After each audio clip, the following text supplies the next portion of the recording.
আজকে আমরা জানতে চলেছি যুদ্ধক্ষেত্রে ব্যবহৃত এক অন্যতম পন্থা গেরিলা স্ট্র্যাটেজি।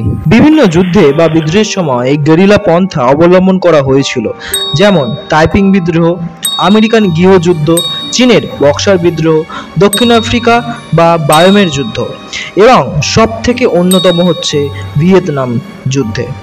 চলুন তাহলে কে এই পদ্ধতি আবিষ্কার করলো, কোথায় প্রথম শুরু হলো, সমস্তটাই জানবো আজকের এই ভিডিওতে।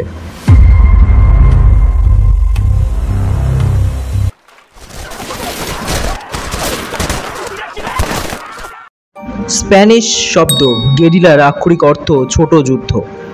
গেরিলা যুদ্ধকে কখনো কখনো দলীয় যুদ্ধ বা অনিয়মিত যুদ্ধ বলা হয়ে থাকে। এই যুদ্ধ সর্বপ্রথম যিনি ব্যবহার করেন তিনি হলেন চীনা জেনারেল এবং কৌশলবিদ সাং জুং তার দ্য আর্ট অফ ওয়ার নামক গ্রন্থে। এরপর গেরিলা কৌশলের কিছু উন্নতি হয়। খ্রিস্টপূর্ব ৩য় শতাব্দীতে কোয়ান্টাস ফ্যাবিয়াস ম্যাক্সিমাস ভেরুকোসাস গেরিলা যুদ্ধের নতুন কোনো পন্থা আবিষ্কার করেছিলেন, যার মাধ্যমে যুদ্ধ এড়িয়ে গিয়ে শত্রুদের কিন্তু পরাজিত করা সম্ভব।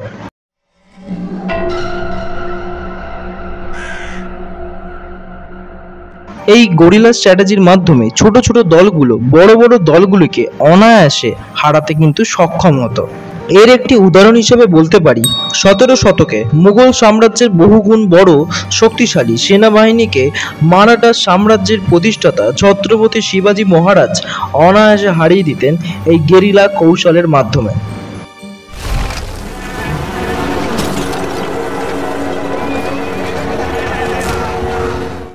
এবার আপনারা এটা ভাবছেন যে কিভাবে হতো এই গেরিলা কৌশল। ধরুন একটি বড় সেনাদল একটি ছোট সেনাদলের সামনে। সেই সময় ছোট্ট সেনাদল যদি বড় সেনাদলের সাথে যুদ্ধে জড়িয়ে পড়ে, তাহলে শেষ পরিণতি কি হবে আমরা ভালো করেই জানি। তখনই শুরু হয় ছোট্ট সেনাদলের দ্বারা গেরিলা কৌশল, যা শত্রুপক্ষকে ধীরে ধীরে দুর্বল করে দেয়।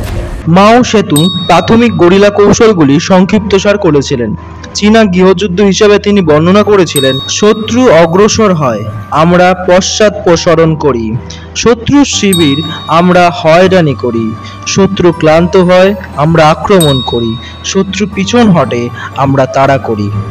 মাও সেতুং এর বর্ণনাটা যদি আমরা ভালো করে বুঝতে পারি, তাহলেই আমরা বুঝতে পারবো গেরিলা কৌশলটি কিভাবে কার্যকরিত হতো। ছোট্ট সেনাদলটি তার শত্রুপক্ষ মানে বড় শত্রুপক্ষের কাছে হয়রানি করবে কিভাবে? রাত্রির বেলা যে কোনোভাবে তারা কিন্তু সেই সেনাদলটাকে জাগিয়ে রাখবে, বোমা বর্ষণ গুলি বর্ষণ যে কোনোভাবে হোক, কারণ সেই সময় তারা অনুভব করতে পারবে যে তাদের আশেপাশে শত্রুরা বসে আছে, তাই জন্য তারা ঘুমাতে পারবে না এবং যত রাত যাবে তারা কিন্তু ক্লান্ত হয়ে পড়বে।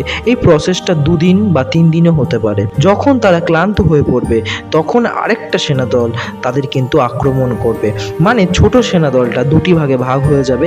একটা দল তাদেরকে হয়রানি করবে, আর একটা দল কিন্তু তাদের উপর আক্রমণ করবে। শত্রু যখন পিছনে হাঁটবে তখন কিন্তু এরা লুকিয়ে তাদের পিছনে কিন্তু তাড়া করবে। এইভাবেই কিন্তু গেরিলা ওয়ার স্ট্র্যাটেজি বা কৌশল কিন্তু হয়ে থাকে।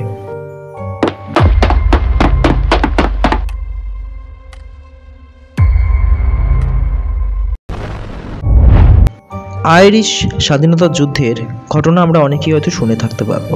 ঘটনার মধ্যে আয়ারল্যান্ড এবং ব্রিটিশ রাষ্ট্রের মধ্যে যুদ্ধ কিন্তু দীর্ঘদিন ধরে চলেছিল। শতাব্দীর পর শতাব্দী ধরে যুদ্ধের ধরনগুলি সম্পূর্ণ ভিন্নভাবে কভার করছিল। আইরিশরা ব্রিটিশ সাম্রাজ্য এবং যুক্তরাষ্ট্রের বিরুদ্ধে 20 শতকের প্রথম সফল স্বাধীনতা যুদ্ধে লড়াই করছিল।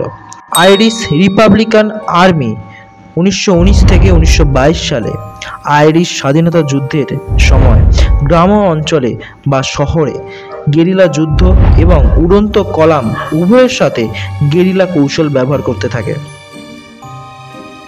বিশ্বের সবথেকে বড় বড় যে 2টি যুদ্ধ হয়েছিল, প্রথম বিশ্বযুদ্ধ, দ্বিতীয় বিশ্বযুদ্ধ, দ্বিতীয় চীন ও জাপান যুদ্ধ, সমস্ত ক্ষেত্রেই কিন্তু আমরা দেখতে পাবো এই গেরিলা কৌশলের কথা।